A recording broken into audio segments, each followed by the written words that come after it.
네, 반갑습니다. 우리 옆에 분하고 함께 인사하시겠습니다. 사랑합니다.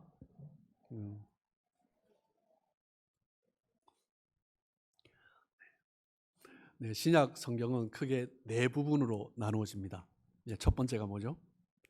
복음서. 두 번째는요, 역사서. 세 번째는요, 서신서. 네 번째는 예언서. 네. 그렇게 이제 네 가지로 나눠지는데, 복음서는 뭐 잘 아시듯이 네 개의 사복음서로 이루어져 있고요. 그리고 역사서는 단 한 권입니다. 사도행전이죠. 그리고 21권의 서신서, 우리 사도와 사도들을 중심으로 쓰여진 그런 서신서가 있고요. 그리고 마지막 예언서는 요한계시록 또 한 권으로 이루어져 있습니다. 저희가 함께 주일 묵상하고 있는 이 사도행전은 이론서가 아니라 역사서입니다. 역사서라는 의미는 뭐냐면 실제적으로 일어난 일들을 기록한 책이다라는 거죠. 하나님께서 사도들을 통해서 어떻게 역사하셨는가, 하나님의 사람이 어떤 모습으로 살아갔는가, 그리고 하나님의 교회가 실제적으로 어떤 모습으로 나타났는가, 그것을 보여주는 책이 바로 사도행전입니다. 사도행전을 보면은 하나님이 사람들을 움직이시고 사람들을 세우시고 그리고 교회를 이루어 가시고 어떻게 하나님께서 그 일들을 행하셨는가 정말 역동적으로 보여져죠. 그래서 뭐 물에 비유한다면 잔잔한 호수가 아니라 정말 거센 물길처럼 흘러가는 그런 흐르는 강, 거세게 흐르는 강의 모습이 사도행전의 모습이다라고 할 수 있을 것입니다. 하나님은 역동적인 분이십니다. 다른 뭐 서신서는 좀 뭐 이론적인 것도 있지만 역사서로서 나타난 그 성경의 모습을 보면, 사도행전의 모습을 보면 하나님은 우리 가운데 일하실 때 역동적으로 일하신다는 것을 볼 수가 있습니다. 예수님께서 남기신 마지막 명령도 역동적인 것이었습니다. 마태복음 28장에 보면 예수님의 마지막 유언이 있죠. 그 중에 19절을 보시면 우리 같이 읽어볼까요? 자, 시작. 그러므로 너희는 가서 모든 민족을 제자로 삼아 아버지와 아들과 성령의 이름으로 세례를 베풀고, 가라라고 말씀하시죠. 네, 역동적인 겁니다. 동사의 원문을 보면, 가라라는 동사의 원문을 보면요, 단회적으로 가라라는 의미가 아니라 지속적으로 반복해서 가야 한다라는 것을 나타내고 있습니다. 그리스도인의 삶의 방식을 의미하는 거죠. 그리스도인의 정체성을 의미하는 것입니다. 이 가라라는 단어가 보여주는 거죠. 그럴 때 어떤 분들은 질문을 하십니다. 그런 지속적으로 가는 모습, 선교사님들이나 그리고 어떤 성경에 있는 12제자나 어떤 사도발 같은 제자들, 사도들, 목회자들, 주의 종들, 그들에게 가라라고, 지속적으로 가라라고 하신 것 아닙니까? 라고 질문을 합니다. 이 말씀만 보면 뭐 그렇게도 볼 수가 있는데, 그런데 예수님께서 승천하시기 직전에 어떤 제자들에게 모여있는 자들에게 얘기했지만, 예수님께서 부활하시고 난 이후에 제자들과 여인들과 어떤 많은 교회 구성원들이 모여있는 곳에 나타나셔서 하신 말씀이 있습니다. 요한복음 20장 21절입니다. 예수께서 또 이르시되 너희에게 평강이 있을지어다. 아버지께서 나를 보내신 것 같이 나도 너희를 보내노라. 이 말씀은 사도들에게만 하신 말씀이 아니에요. 여인들, 그리고 함께 모여 기도하고 있던 그 사람들, 다르게 표현하면 신약 교회를 시작한 그 성도들에게 주님께서 하셨던 말씀입니다. 내가 너희를 보낸다라는 거죠. 이 말씀은 그 자리에 있던 처음 교회를 이뤄갔던 사람들 뿐만 아니라 신약의 모든 교회들에게도 동일하게 주시는 말씀입니다. 오늘 함께 우리 사도행전 13장 말씀을 읽었는데요. 사도행전 13장에서 바나바와 바울이 파송을 받아서 가게 됩니다. 사도행전은 크게 두 부분으로 나눌 수 있다라고 말씀드렸죠. 첫 번째는 12장까지, 그리고 두 번째는 13장부터 28장까지 교회가 보냄을 받아서 살아간 것입니다. 12장까지는 성령을 받고, 그리고 그 성령의 은혜 가운데 교회가 어떤 모습으로 갔는가, 그것을 보여주는 거죠. 그러다 이제 핍박도 있었고요. 그러다가 이제 13장부터는 이제 교회가 하나님의 은혜를 따라 파송하면서 교회가 어떻게 해야 되는가, 하나님이 그 교회를 통해서 어떻게 역사하시는가, 그것을 보여줍니다. 여러분, 바나바와 바울을 누가 파송했습니까? 안디옥 교회가 파송했죠. 그런데 오늘 성경은 조금 다르게 이야기하는 것 같습니다. 누가 파송했다고 합니까? 성령께서 파송했다라고 말씀하십니다. 우리 13장 4절 다시 한번 보시면 두 사람이 성령의 보내심을 받아 실루기아에 내려가 거기서 배 타고 구브로에 가서 두 사람이 성령의 보내심을 받았습니다. 성령께서 보내신 거죠. 신약의 교회 이야기는 성령께서 사람을 세우시고 우리가 지난번에 본 본문처럼요 12장 1절에서 3절까지 성령께서 사람을 세우시고 그리고 성령께서 보내라 하신 것입니다. 그래서 성령의 보내심을 받아 바나바와 사울이 간 것입니다. 신약에 기록된 교회 이야기는 성령께서 사람을 세우시고 성령께서 사람을 보내는 이야기로 채워져 있는 거죠. 하나님이 그 사람들을 부르십니다. 익숙했던 그 자리에서 불러내시고 그리고 그 이름으로 주님의 이름으로 모인 그 성도들을 또 보내십니다. 하나님이 보내신 곳으로 가는 것, 그것이 바로 신약 교회의 정체성입니다. 여러분, 교회를 헬라어로 뭐라고 하죠? 에클레시아라고 합니다. 에클레시아의 뜻이 뭐라고요? 에클레시아는 두 가지 단어가 합쳐진 단어예요. 에크, 전치사죠. 어디로부터. 그리고 이제 에클레시아, 클레오라는 단어가 동사가 그 뒤에 붙는데 부르다라는 것입니다. 그래서 에클레시아라는 뜻은 뭐냐면 교회의 뜻은 뭐냐면 각자의 있던 자리에서 불러낸 사람들이 모인 곳이 바로 교회다라는 뜻입니다. 교회는 불러낸 내가 익숙한 자리에서 불러내심을 받은 사람들, 내가 익숙한 그 모습 그대로 살아가는 사람이 아니라 익숙했던 그 자리에서 일어나서 모이게 하신 것입니다. 그렇기 때문에 복음을 경험한 사람들, 교회를 이룬 사람들은 그 자리에서 일어나는 사람들, 그 자리에서 벗어나는 사람들이죠. 복음은 우리를 가만히 있게 하지 않습니다. 나오게 하십니다. 소극적인 사람도 복음을 경험하면요, 내가 익숙했던 자리에서 나오게 하시는 거죠. 우리를 움직이게 하는 것입니다. 그리고 예수님은 우리로 하여금 또 가라라고 명령하시는 거죠. 이제 막 세워진 교회, 안디옥 교회, 담임 목사 바나바와 그리고 그 교회 가운데 있는 교사, 목회자 바울을 선교사로 파송합니다. 어떻게 보면 교회가 막 시작했기 때문에 정말 바나바 같은 사람이 필요하고 바울 같은 사람이 필요합니다. 그런데 그 사람들을 보내는 것은 참 쉽지 않습니다. 왜 교회를 뒤로 한 채 이 바나바와 바울을 파송해야 했고 그들은 떠나가야 했는가? 왜 가야 했는가? 세 가지 정도로 함께 오늘 나누기를 원합니다. 첫 번째는 무엇입니까? 그들이 떠난 이유는요, 교회를 위해서 가는 것입니다. 교회 그 자체를 위해서 떠나는 거죠. 안디옥 교회를 위해서 떠나는 것입니다. 그런데 많은 사람들은 안디옥 교회를 위해서 그렇다면 바나바와 바울이 있어야 되지 않냐라고 생각을 하죠. 그런데 그 전의 이야기를 보면 다르게 생각할 수 있습니다. 가라라는 명령에 순종하지 않으면, 예수님께서 마지막 남겨주신 가라라는 그 명령에 순종하지 않으면 교회는 생명력을 잃게 되는 거죠. 왜냐하면 교회의 존재의 목적이 가는 것이기 때문입니다. 앞서 사도행전 12장까지 나오는 교회, 예루살렘 교회가 있습니다. 예루살렘 교회는 성령을 기다리며 성령의 임하심을 경험했습니다. 놀라운 역사들이 일어났습니다. 그런데 그 교회에 한 가지 문제점이 있습니다. 뭐냐면 가라라는 명령에 순종하지 않은 것입니다. 잘 모였습니다. 모여서 기도하고 말씀 듣고 교제하고 떡을 떼고 심지어 서로의 모든 것을 통역하면서 그렇게 살아갔습니다. 성령이 임하시니 기쁨으로 섬긴 거죠. 기쁨으로 말씀을 들었습니다. 기쁨으로 뜨겁게 기도했습니다. 그리고 함께 나누었습니다. 사랑이 넘쳤습니다. 놀라운 역사들이 일어났습니다. 여러분, 그런데 그 예루살렘 교회는 흩어지고 말았습니다. 무엇 때문에요? 교회는 흩어지기 위해서 모이는 것이기 때문입니다. 우리가 이렇게 교회로 모인 것은 교회 자체를 이루는 것이 목적이 아니라 주님께서 교회로 불러내시고 또 그리고 그 사람들을 가라라고 하시는 것입니다.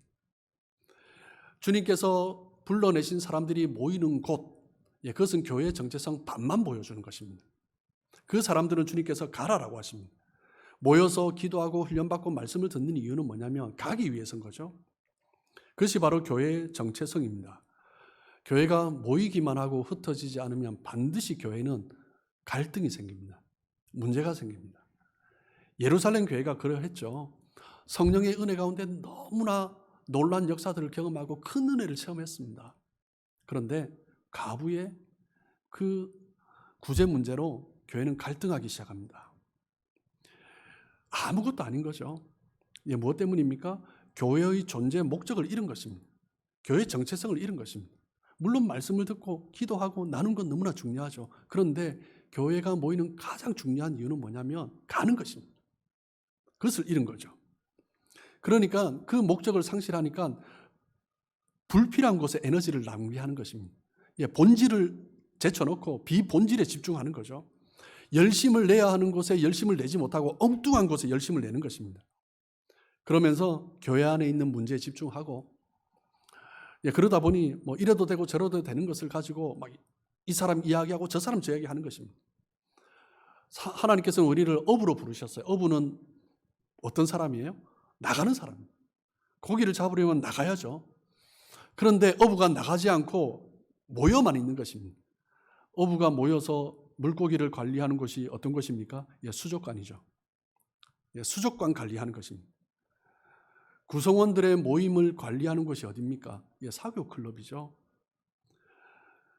우리가 함께 모이지만 여러분 우리가 구역 모임을 해도 우리끼리 하면 얼마나 재밌습니까? 나랑 너무 잘 알고 나의 문제도 잘 알고 함께 인정해주고 칭찬해주고 박수 쳐주고 얼마나 좋습니까? 늘 같은 사람 모이니까 또 얼굴 보는 것이 얼마나 좋습니까? 그런데 흩어지지 않고 우리끼리 모이는 것을 즐거워하고 있다면 그것은 사교 클럽, 소셜 클럽과 같은 것이죠. 교회 본질은 무엇입니까?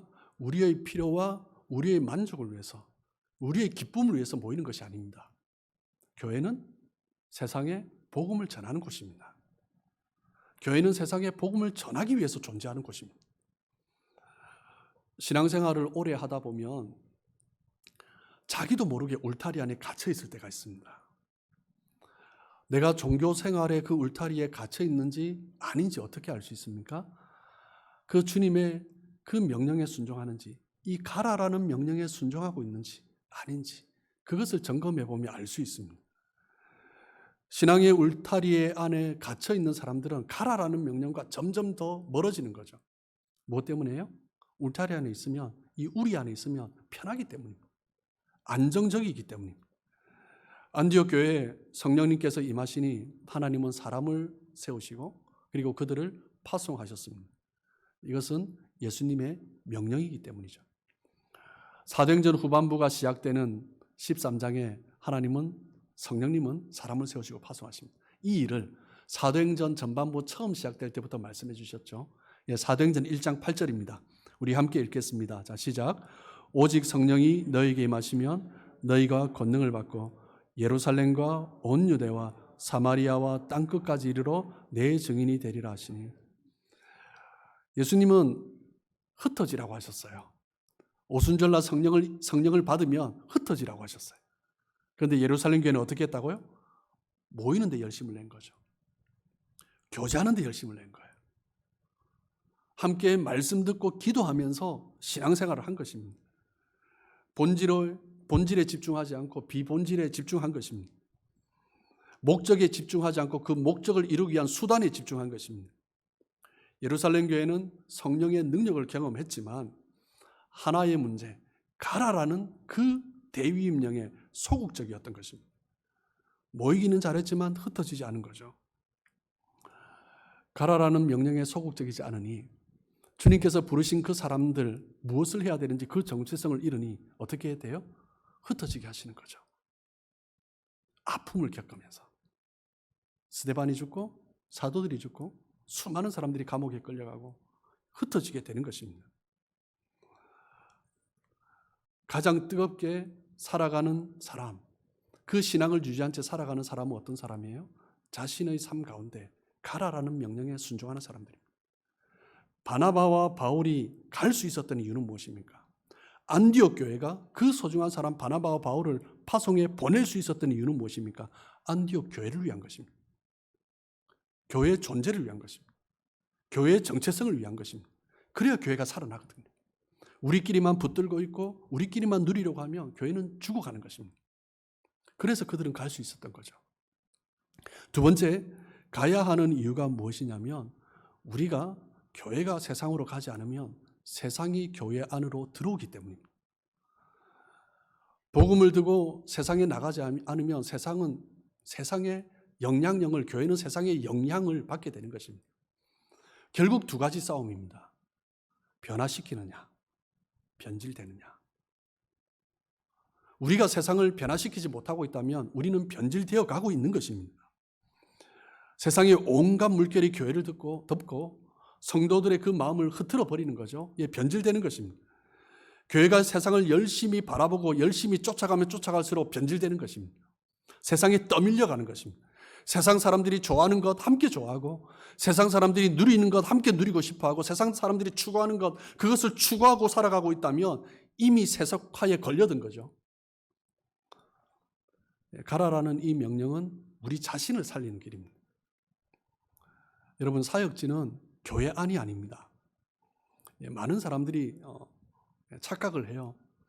교회 안에서 봉사하고 교회 안에서 섬기면 내가 신앙인의 삶을 다하고 있다고 착각합니다. 여러분, 그렇지 않습니다. 교회 안에서뿐만 아니라 교회 바깥에서 그리스도인이 어떻게 살아가야 하는가 그것을 보여줄 수 있어야 합니다. 중요한 것은 하나님이 왜 가라라고 말씀하셨는가? 그거죠. 그 이유는 무엇이에요? 믿지 않는 사람들을 하나님과 화목하게 하도록 하기 위해서 우리를 가라라고 하신 것입니다. 이 사람들을 하나님과 화목하도록 하기 위해서는 가야 되는 거죠. 그 가운데 가서 그리스도인의 삶의 모습을 보여주어야 하는 것입니다. 그러면서 세상 사람들이 질문을 하는 것입니다. 당신은 살아가는 목적이 돈을 버는 것도 아닌 것 같다. 비즈니스를 하는데 돈을 벌어야 되는데 지금 뭐 하고 있느냐? 이것을 하면 돈을 좀 더 잘 벌 수 있는데 왜 하지 않느냐? 그 정도는 해도 된다. 당신의 그 존재 이유가 뭐냐? 추구하는 것이 뭐냐? 라고 질문하고 싶은 열망이 일어나도록 만들어야 됩니다. 그것이 그리스도인 아니겠습니까? 어떤 사람들은 세상과 거리를 두고 살아가는 것이 거룩을 유지하는 것이다 라고 생각을 하는 사람도 있습니다. 여러분, 성경은 그렇게 말하지 않습니다. 성경은 결코 우리가 세상 가운데에서 고립되어야 한다라고 말하지 않습니다. 그리스도인들이 세상에 들어가서 세상에 동화되면 안 되지만 세상과 분리되라라고 말씀하지는 않습니다. 복음을 들고 세상에 들어가서 그들을 변화시키라라고 말씀하는 거죠. 그 복음의 능력이 있기 때문에 성령의 능력이 있으면 우리는 그 세상으로 들어가서 그들을 변화시킬 에너지가 있는 것입니다. 성령께서 변화시키게 하시는 거죠. 그렇기 때문에 우리는 가는 것입니다. 세상을 변화시키기 위해서. 그러지 않으면 가만히 있으면 어느 순간 우리가 변질되기 때문입니다. 그렇기 때문에 세상으로 가는 거죠. 세 번째, 가야 하는 이유는 복음을 들어야 할 사람들이 세상에 너무나 많기 때문입니다. 한 번씩 믿지 않는 사람들과 대화를 하다 보니 깜짝깜짝 놀랄 때가 있습니다. 친구도 교회 장로님도 있고 집사님도 권사님도 있고 하는데 복음을 한 번도 제대로 들어보지 못한 거예요. 교회에 대해서 잘 아는데 교회 소식은 너무나 잘 아는데 복음을 못 들어본 거예요. 세상에는 복음을 전혀 듣지 못한 사람들이 많이 있습니다. 과거에는 와보라라고 합니다. 와보라. 그런 전도 방식이 필요할 때가 있었습니다. 소극적인 태도죠. 그런데 지금은 좀 달라진 것 같습니다. 성경에도 말씀하시지만 가라라고 하십니다. 지금은 가라라고 말을. 왜냐하면 와보라 해봐야 세상 사람들은 교회에 대해서 궁금하지 않습니다. 너무나 많이 들었기 때문입니다. 우리가 먼저 가서 데리고 오지 않으면, 먼저 가서 전하지 않으면 그들이 변화되지 않습니다. 사도행전 13장 7절을 보시면 그가 총독 서기와 바울과 함께 있으니 서기오 바울은 지혜 있는 사람이라 바나바와 사울을 불러 하나님의 말씀을 듣고자 하더라. 총독입니다. 총독 서기오 바울. 세상에서 권력도 있고 부도 있고 명예도 있었을 것입니다. 그 사람이 말씀을 듣고 싶은 거예요. 무엇 때문입니까? 다 가지고 있지만 내면에 공허함이 있기 때문입니다. 그래서 보면 그 옆에 마술사가 함께 있는 거예요. 그 공허함을 채우고 싶은 것입니다. 겉으로는 멀쩡해 보이지만 속은 텅 비어 있는 것입니다. 그것이 바로 총독 서기오의 모습이었습니다. 여러분, 이 사람만 그렇습니까? 이 시대에 이런 사람들이 얼마나 많습니까? 겉으로는 멀쩡해 보이지만 속은 텅 비어 있는 사람들이 얼마나 많습니까? 그렇게 유명한 사람이 그렇게 허무하게 극단적인 선택을 할지 어떻게 알았겠습니까? 현대의 사회가 주는 그 물질적인 풍요와 우리의 행복이 결코 일치하지 않습니다. 우리는 세상을 들여다보면서 표면적인 것만 보면 안 됩니다. 이 표면적인 것을 보면서 이것을 가지면 내가 행복하게 될 거야, 그렇게 생각해서는 안 되죠. 여러분, 이제 연말이 되면 세일을 참 많이 합니다. 그래서 평소에 갖고 싶었던 것 이번에 가져야지. 여러분, 신제품을 구입한다고 내가 새로워집니까? 그렇지 않습니다. 돈으로 내가 원하는 것을 마음껏 살 수 있는 것이 자유가 아닙니다. 내가 원하는 것 샀다, 그러면 또 새로운 것이 나옵니다. 내가 원하는 것을 살 수 있는 것은 결코 자유가 아닙니다. 얽매이는 것입니다. 진정한 자유는 무엇입니까? 나의 욕망을 제어할 수 있는 사람. 그 사람이 진정한 자유로운 사람입니다. 살 수 있는 능력이 자유로운 것이 아니라 살 수 있지만 그것이 욕망인 것을 깨닫고 제어하고 절제할 수 있는 사람이 자유인인 것입니다. 이 세상에 순간적인 만족을 주는 것은 너무나 많이 널려 있습니다. 많은 사람들이 그것을 쫓아가요. 만족을 얻고 싶은 거죠. 공허함을 채우고 싶은 거죠. 이 사람도 가지고 있고 이 사람도 있는데 이걸 갖고 싶은 거예요. 이 사람도 누리는데 나도 누리고 싶은 거예요. 미국은 이번 주간이 땡스 기빙이었습니다. 땡스 기빙 데이인데, 땡스 기빙 데이가 되니까 저한테 이메일이 오는 것 중에 광고 스팸 중에 제일 많이 오는 게 뭐냐면 블랙 프라이데이입니다. 땡스 기빙은 미국은 이제 11월 셋째 주 목요일이죠. 목요일마다 땡스 기빙인데 블랙 프라이데이는 언제입니까? 그 다음 날 금요일입니다. 사람들이 어디에 집중할까요? 블랙 프라이데이에 집중합니다. 이 절기에, 하나님 앞에 감사를 드려야 할 절기에 사람들은 내가 원하는 것을 갖고 싶은데 초점을 두는 것입니다. 다음 달이면 크리스마스입니다. 크리스마스가 되면 또 다른 메일들이 쏟아질 것입니다. 어떤 메일요? 박싱데이라는 메일이 또 쏟아질 것입니다. 12월 25일 주님께서 오신 날을 기뻐해야 되는 날인데 많은 사람들이 12월 26일을 기다리는 거예요. 나를 위한 선물, 우리 가족을 위한 선물을 기다리는 것입니다. 캐나다의 많은 주들이 박싱데이를 공휴일로 지키면서 그 날을 기리고 있습니다. 오늘날 많은 사람들이 끊임없이 소매하고 끊임없이 소유하고 끊임없이 자기의 욕망을 채우라고 부채질하고 있습니다. 하나님께 집중해야 될 그 날도 사람들은 교묘하게 다 바꿔버리는 것입니다. 여러분, 순간적인 만족은 더 깊은 갈증을 만들어버립니다. 광고를 보면 나도 가져야 할 것 같은 그런 마음이 일어납니다. 여러분, 결코 우리를 만족시켜 줄 수 없습니다. 나의 욕망을 쫓아가는 것, 그것은 또 얽매이는 것입니다. 왜 그렇게 삽니까? 사람들이 다 무언가를 찾고 있습니다. 무엇 때문에요? 공허하기 때문입니다. 이 세상에서 무언가를 채우고 싶은 거죠. 취미생활이라고 하면서 뭔가를 누려야 한다고 하면서 그렇게 찾아가는 것입니다. 복음은 뒤로 하고 하나님의 말씀은 뒤로 하고 많은 사람들이 그렇게 살아가고 있습니다.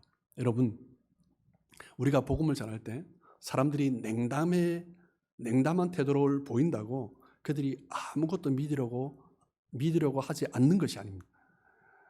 성경은 분명히 말씀하십니다. 하나님은 분명히 말씀하십니다. 사람이 어떻게 살아야 한다고요? 떡으로 사는 것이 아니라 하나님의 입으로 나온 말씀으로 살아야 한다는 거예요.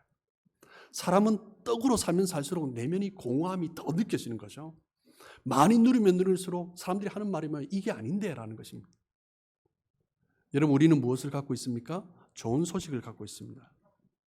요한복음 14장 6절입니다. 예수께서 이르시되 내가 곧 길이요 진리요 생명이니 나로 말미암지 않고는 아버지께로 올 자가 아무도 없다라고 말씀하십니다. 예수님만이 길이십니다. 예수님만이 진리시고 생명입니다. 우리는 그것을 가지고 있습니다. 우리는 자신감을 가지고 있어야 합니다. 그것을 붙들고 있어요. 주님 다시 오실 때까지 길과 진리 생명 대신 그 주님을 증거해야 됩니다. 그런데 현대의 사회를 보면요, 너무나 까다로워졌습니다. 이 세상 사람들을 보면요. 전에는 전도를 하면 복음에 대해서, 교회에 대해서, 예수님에 대해서 설명을 많이 해야 됐습니다. 근데 요즘은요, 전도를 하려고 하면 자꾸 질문을 합니다. 이미 많이 알고 있는 거예요. 들으려고 하지 않습니다. 말로 전도하는 것이 참 쉽지 않습니다.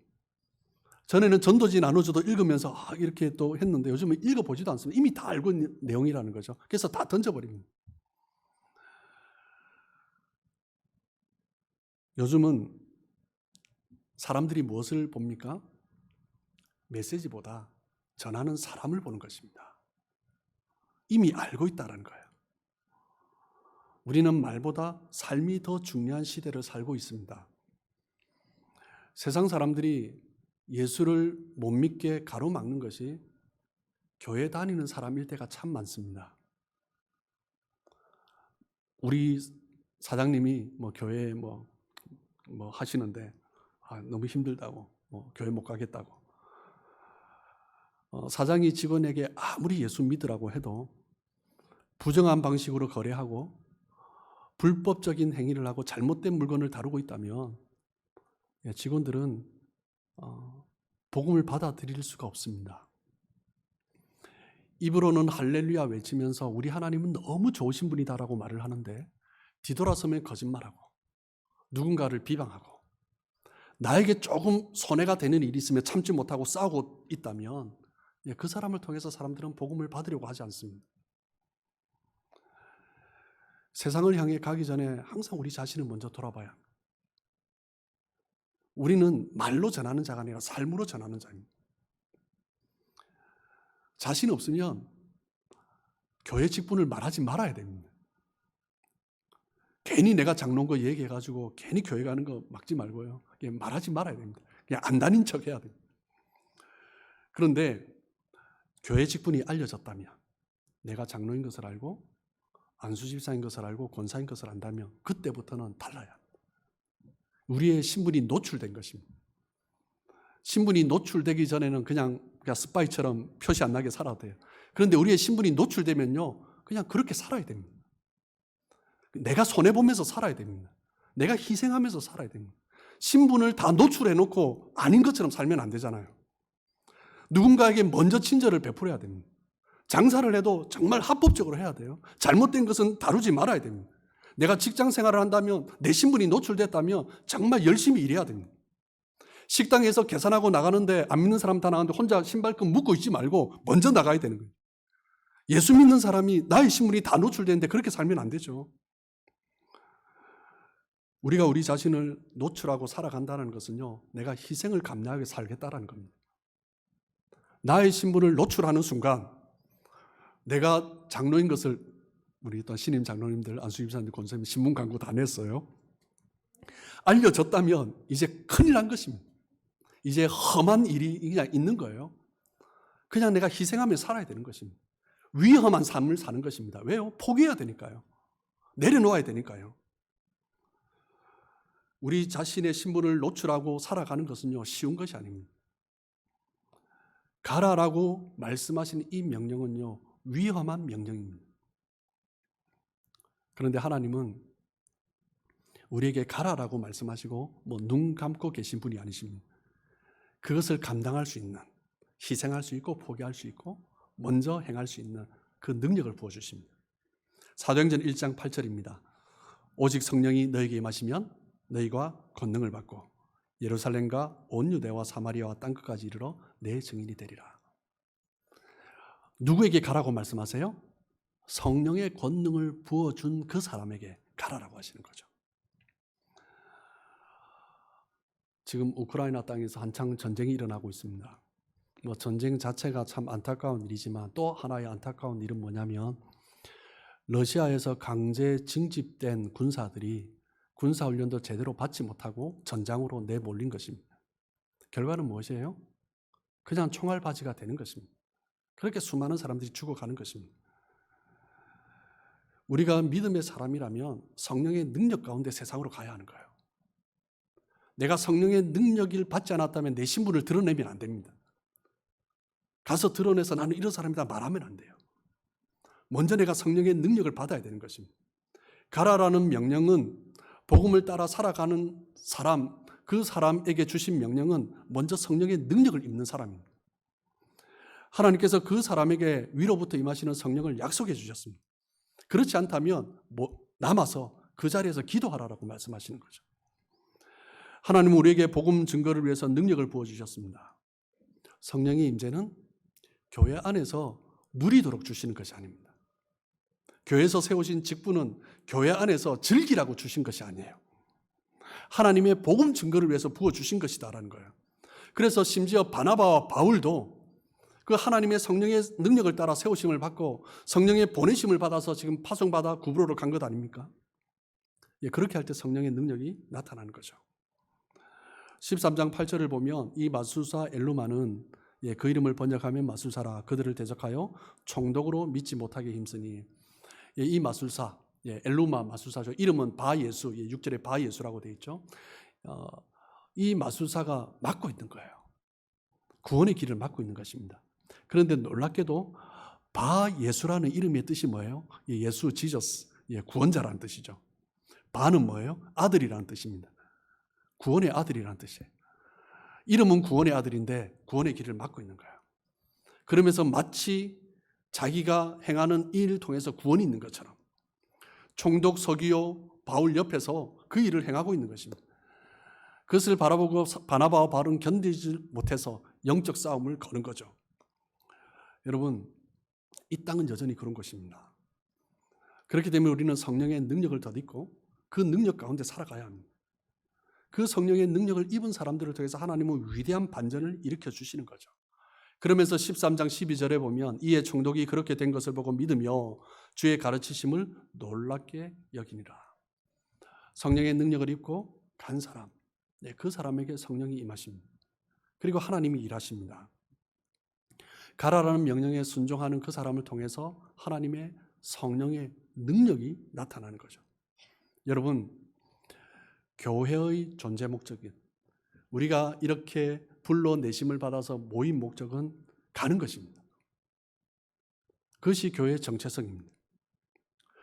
그리고 우리가 가야 하는 이유는 가지 않으면 세상이 교회 안으로 들어오기 때문입니다.